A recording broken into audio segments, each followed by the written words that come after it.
Di tengah gemerlap studio televisi, sebuah kebenaran pahit akan segera terungkap. Seorang profesor ternama bersiap melontarkan tuduhan, namun seorang jurnalis asing memegang data yang akan membungkam seluruh negeri. Malam itu, sebuah perdebatan sengit akan mengubah cara sebuah bangsa memandang tetangganya untuk selamanya.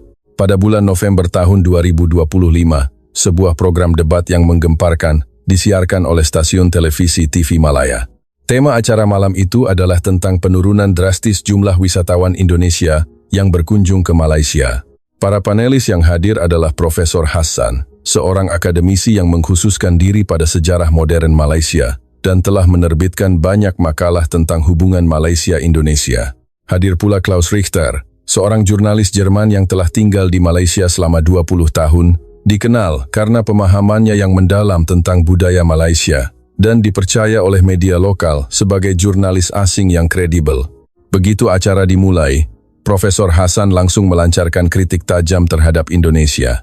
Wisatawan Indonesia tidak datang karena mereka terlalu sensitif, terlalu mudah tersinggung. Isu-isu kecil dari masa lalu terus dibesar-besarkan, ujarnya dengan nada tinggi.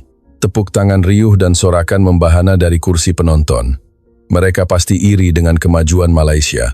Orang Indonesia itu memang terlalu perasa, mental mereka lemah.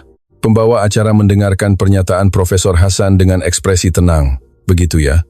Kami persilakan untuk pendapat berikutnya. Ia sengaja tidak membantah dan justru mempersilakan perdebatan berlanjut. Namun, satu kalimat dari Klaus Richter setelah ini akan membuat seluruh studio membeku. Malam ini kita akan membahas masalah serius mengenai penurunan drastis wisatawan Indonesia ke Malaysia. Pertama-tama, mari kita lihat data mengenai situasi saat ini. Di layar, angka-angka yang mengejutkan muncul. Jumlah wisatawan Indonesia yang pada tahun 2019 mencapai sekitar 3,3 juta orang per tahun, kini anjlok menjadi sekitar 1,3 juta orang. Ini adalah situasi krisis dengan penurunan sebanyak 2 juta orang. Meskipun jumlah wisatawan asing secara bertahap pulih pasca pandemi, wisatawan Indonesia menjadi pengecualian. Langkah mereka jelas lebih lambat dibandingkan negara lain, menimbulkan kekhawatiran serius bagi para pelaku industri. Angka ini berarti pukulan telak bagi industri pariwisata Malaysia. Bagi industri pariwisata Malaysia, wisatawan Indonesia adalah sumber pendapatan yang sangat penting. Kami ingin mendengar pendapat Anda masing-masing mengenai penyebab fenomena ini. Para tamu diundang untuk mencari tahu penyebab penurunan wisatawan Indonesia. Sebagian besar penonton mengira ini akan menjadi acara debat Malaysia seperti biasanya. Panelis Malaysia akan mengkritik Indonesia, dan penonton akan merespons dengan tepuk tangan. Itu adalah pemandangan yang biasa mereka saksikan. Namun, program kali ini akan mengambil arah yang sama sekali tidak terduga. Kritik terhadap Indonesia yang dimulai oleh Profesor Hassan ternyata lebih sengit dari yang diperkirakan.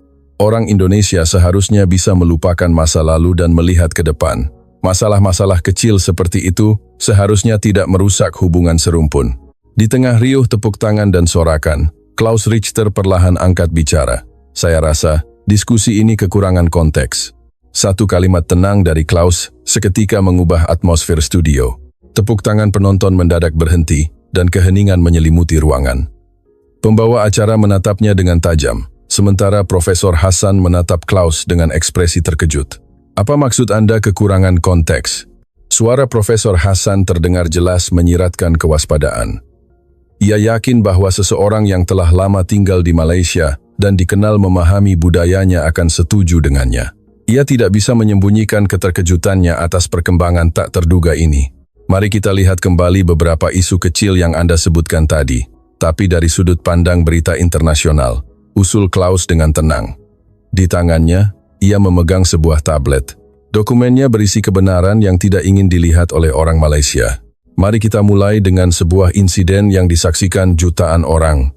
Seiring dengan ucapan Klaus, sebuah gambar muncul di layar besar studio. Halaman dari buku panduan resmi SEA Games 2017 yang diselenggarakan di Kuala Lumpur. Di halaman itu, bendera Indonesia, sang saka merah putih, tercetak terbalik. Sontak terdengar gumaman kaget dari kursi penonton.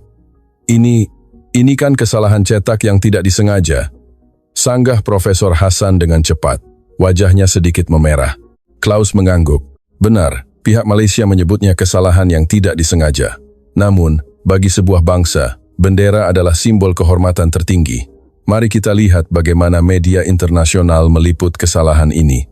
Layar kemudian menampilkan serangkaian judul berita dari BBC, Reuters, dan CNN dengan tajuk seperti insiden bendera Indonesia terbalik cederai, SEA Games, dan kemarahan meluas di Indonesia atas kesalahan fatal bendera.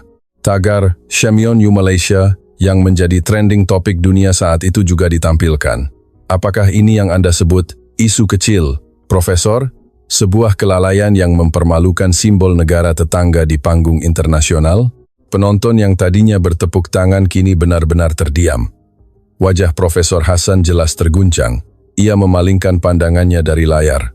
Bibirnya bergetar, namun ia berusaha membuka mulut untuk membantah.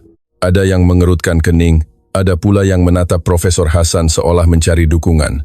Sementara Profesor Hasan mati-matian mencari alasan, Klaus menampilkan sebuah kisah lain yang lebih personal. Di layar studio, muncul video seorang mahasiswa Malaysia berusia 20 tahun bernama Amir. Amir adalah mahasiswa jurusan bisnis di sebuah universitas ternama di Kuala Lumpur. Ia memiliki sentimen superioritas yang kuat. Saya tidak akan pernah membeli produk Indonesia. Teknologi Malaysia adalah yang terbaik di Asia Tenggara, jadi kami tidak butuh produk Indonesia. Amir dengan bangga menunjukkan ponsel pintar buatan Malaysia miliknya. Namun suatu hari, ponsel pintarnya mulai bermasalah. Kinerjanya melambat dan sering macet.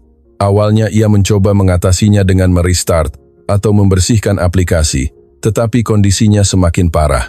Akhirnya, layarnya menjadi gelap total dan tidak bisa dioperasikan sama sekali. Jangan-jangan rusak? Amir terkejut. Ponsel pintar adalah alat penting dalam hidupnya. Bersama temannya, Farid, ia bergegas ke toko reparasi terdekat. Kerusakan internal. Perbaikannya butuh beberapa hari. Lega mendengar ponselnya bisa diperbaiki, Amir mulai mengobrol dengan Farid dan teknisi toko. Di tengah obrolan itu, Amir mendengar kabar gembira. Berita bahwa pengiriman ponsel pintar merek Malaysia telah melampaui salah satu merek besar dari Tiongkok. Memang merek Malaysia nomor 1 di dunia. Produk buatan Malaysia paling bisa diandalkan. Tidak seperti produk Indonesia yang tidak bisa dipercaya. Amir membusungkan dadanya dengan bangga. Namun, sang teknisi dengan senyum masam mengungkapkan sebuah fakta yang mengejutkan. Tapi sebenarnya, bahkan produk yang disebut buatan Malaysia pun, komponen di dalamnya banyak yang menggunakan buatan Indonesia. Amir tidak percaya dengan apa yang didengarnya. Ia tidak pernah membayangkan bahwa di dalam produk Malaysia berkinerja tinggi yang selama ini ia yakini terdapat komponen buatan Indonesia. Contohnya, komponen kamera berkinerja tinggi di ponsel pintar ini. Sebuah perusahaan Indonesia bernama PT Optik Nusa memegang pangsa pasar dunia untuk komponen ini. Selain itu, semikonduktor dan komponen elektroniknya juga menggunakan teknologi dari sana. Teknisi itu menjelaskan sambil menunjuk ponsel pintar milik Amir. Fakta mengejutkan lainnya menyusul. Bahkan timah yang digunakan untuk menyolder di papan sirkuit ini juga berasal dari Indonesia, salah satu produsen terbesar di dunia. Amir semakin terkejut. Apakah itu berarti tanpa teknologi Indonesia, produk Malaysia tidak bisa dibuat? Amir kehilangan kata-kata dan hanya bisa berdiri terpaku. Kepalanya dipenuhi kebingungan dan keterkejutan. Temannya, Farid, dengan lembut berkata kepada Amir, "Apa yang dikatakan teknisi itu benar, Amir. Memang fakta bahwa teknologi Indonesia digunakan dalam produk-produk Malaysia." Amir mengangguk dalam kebingungan. Di layar studio, terpampang ekspresi bingung di wajah Amir. Penonton yang melihat kisah ini juga menunjukkan ekspresi yang rumit, dan berbagai suara mulai terdengar. "Saya tidak tahu. Ternyata ada komponen Indonesia di dalam produk Malaysia. Tapi tetap saja, teknologi Malaysia kan kelas dunia. Mungkin kita perlu sedikit lebih tenang dalam menilai." Namun, Profesor Hasan masih belum menyerah. Ia bersiap untuk melancarkan serangan balasan terakhirnya. Setelah kisah Amir berakhir, keheningan yang berat menyelimuti studio. Profesor Hasan berusaha keras untuk membantah. Itu hanya soal bisnis dan globalisasi. Itu tidak menjelaskan apapun soal sentimen mereka. Anda benar, Profesor. Itu bisnis, potong Klaus dengan tenang. Tapi bagaimana dengan perlakuan terhadap manusia? Mari kita bicarakan isu yang lebih sensitif. Para tenaga kerja Indonesia di sini. Klaus menampilkan serangkaian clipping berita dari media Malaysia sendiri dan media internasional. Judul-judul berita yang mengerikan muncul di layar. TKI disiksa majikan hingga tewas. Gaji tak dibayar bertahun-tahun. Pembantu rumah tangga Indonesia diselamatkan. Amnesty International soroti kasus pelanggaran HAM terhadap pekerja migran di Malaysia. Ini bukan lagi soal kesalahan cetak atau bisnis. Ini adalah nyawa manusia. Warga negara Indonesia datang ke sini untuk bekerja. Namun sebagian dari mereka pulang dalam peti mati atau dengan trauma seumur hidup, kata Klaus dengan nada suara yang berat. Ketika berita-berita seperti ini terus-menerus muncul, citra apa yang terbangun di benak masyarakat Indonesia tentang negara Anda? Wajah Profesor Hassan memucat. Itu adalah tindakan kriminal oknum. Tidak bisa menyalahkan seluruh Malaysia. Baiklah, jika Anda merasa itu hanya ulah oknum, mari kita lihat tindakan yang dilakukan oleh negara, kata Klaus, melancarkan pukulan terakhirnya. Sebuah peta laut Asia Tenggara muncul di layar, dengan blok Ambalat dilingkari warna merah. Blok Ambalat, kaya akan minyak dan gas. Indonesia mengklaimnya berdasarkan UNCLOS, Malaysia juga mengklaimnya. Tapi apa yang negara Anda lakukan? Malaysia secara sepihak memberikan konsesi eksplorasi kepada perusahaan Shell di wilayah sengketa ini. Angkatan Laut Anda berulang kali melakukan manuver yang memprovokasi kapal patroli Indonesia. Layar kemudian menampilkan rekaman berita tentang ketegangan di Ambalat dan putusan Mahkamah Internasional yang memberikan Pulau Sipadan dan Ligitan kepada Malaysia. Sejarah mencatat, Indonesia sudah kehilangan 2 pulau. Kini, wilayah maritimnya kembali ditantang. Ini bukan lagi ulah oknum, Profesor. Ini adalah kebijakan resmi negara Anda, tegas Klaus. Jadi, mari kita rangkum, lanjut Klaus sambil berdiri. Sebuah negara yang simbol negaranya dilecehkan, warganya diperlakukan tidak manusiawi, dan kedaulatan wilayahnya terus-menerus ditantang. Menurut Anda, apakah orang-orang dari negara itu akan dengan senang hati datang ke sini sebagai turis? Ini bukan soal sensitif atau tidak. Ini soal harga diri. Profesor Hassan benar-benar hancur. Ia tidak bisa membantah satupun fakta yang disajikan. Semua adalah peristiwa nyata yang tercatat dalam sejarah.